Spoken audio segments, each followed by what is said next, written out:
Hi everyone, my name is Anda. I'm the co-founder and CEO of Knotch, an independent intelligence company that helps marketers like you understand the impact of your content marketing. But before I was a founder and an entrepreneur, I was a Stanford data nerd who was trying to answer a pretty simple fundamental question. How does content move us emotionally online? And so with that question about 4 years ago, I decided to start building a product in Silicon Valley, and about 2 years ago, I decided to move myself and my then 10-person team from the heart of San Francisco to the heart of New York to be closer to you, marketers. And so for the past 2 years, we've been working with CMOs and their organizations to understand what are the most fundamental questions that CMOs have, and how could we best answer them as data nerds? So I wanted to start by sharing with you a few of those questions and to see if some of them resonate with you. And feel free to raise your hand if you've thought about this before or heard this question before.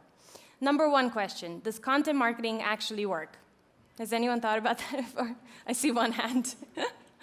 And if it works, how much content is too much content? Given that everyone around the CMO is encouraging the CMO to make more content, how do you know when to stop?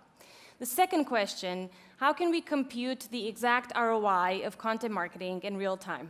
I mean, so many buzzwords all in one question, right? And finally, if we do compute that ROI, how do I know how I'm doing against my competitors? How can I benchmark myself against everyone else in the market who's competing for the attention of my audience? And how can I get ahead of them? And then finally, given all the data, the final question always is, how do I know if I can trust the data? And so for the last 2 years, my team and I have built software and have collected data to help marketing organizations answer the first 3 questions. We've demystified the multivariate computation of content marketing ROI. We've been able to benchmark one brand's efforts against another brand's efforts and then help them figure out how to get ahead. But the one thing that was really difficult for us to deal with was the trust question. And this question, I think, really starts indicating some of the limitations of software and data. And look, it's really actually hard for me to admit this because even though I'm an immigrant to this country, I grew up in Silicon Valley as an entrepreneur, and so I think software and data can save the world, or in this case, marketers. But I've realized that there's a few paradoxes in our industry that I think are really important to point out, that are relevant to the theme of this conference. We sort of live in this world where big data is like the sexy thing, right? And marketers are investing a lot of money in software that can help them collect and analyze big data. But we're constantly running into marketers who say, we have so much data, too much data, and not enough intelligence. And the second really interesting thing is the fact that they can't really trust their data. So how can we solve those problems? Well, I think there's 2 limitations that we need to think about. The first one is that software is really not perfect at understanding human emotion. And I think any data company that doesn't see the limitations of its own data set is going to cripple the power of any data set. I've seen time and time again with sentiment and attitudinal data collection that we often forget to account for the human in understanding the human emotion. So there's a lot of companies that imply how we feel based on our behavior online. There's a lot of companies that try to figure out how we feel based on how we move our face. But there's not a lot of companies or data nerds that stop for a second and say, how did this content make you feel? So I've come to realize as a data nerd that the truth about any human or any audience is at the intersection between what our behavior says about us, but then also what we say about ourselves. And I think it's really important that in this age, we don't forget to take into account the human when trying to understand human emotion. The second part, the second limitation, deals with a problem that has been pretty endemic in our industry, and we've been talking about it for a while now. It's a word that we throw around, trust. How can marketers start trusting the data that's getting reported back to them? So I want to start by saying something that you all know. Marketers pay for the rest of us to use the internet.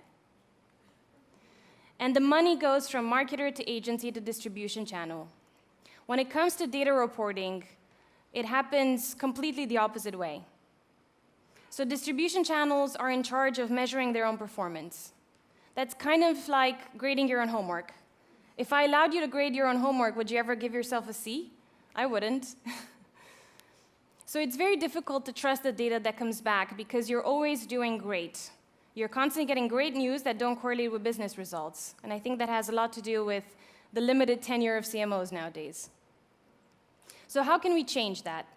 How can we make sure that not only we have the right software, but we place it in the right hands? I've been thinking a lot about this over the last 2 years, and I came into this market wanting to build software, and then I started realizing that I have to gear up for a much bigger fight. I think there's two sides to this fight. On the one hand, you have data companies like Knotch, and I think data companies need to make a financial commitment not to make money from any distribution channel or partner of the brand, to align themselves financially with the brand. Because that's the only way that we can start reporting the truth back to the brand. Even though the truth maybe hurts sometimes, it leads to learning faster and getting to a pretty efficient marketplace. But I think the second part of the commitment, and really the reason why I wanted to talk to all of you today, is for the marketers to start demanding that their distribution channels give them independent measurement. If you're paying for your advertising to be distributed, you should be getting the right to measure your own advertising. Maybe you should even own that data. So today, I want you to really think about these questions. Do I trust my data? Do I trust the people who are measuring the performance of my campaigns? Do I own that data? And if you have great answers to those questions, awesome. And if you don't have great answers to those questions, please talk to your agency to recommend a really good independent partner, or feel free to email me at anda@knotch.com. Thank you.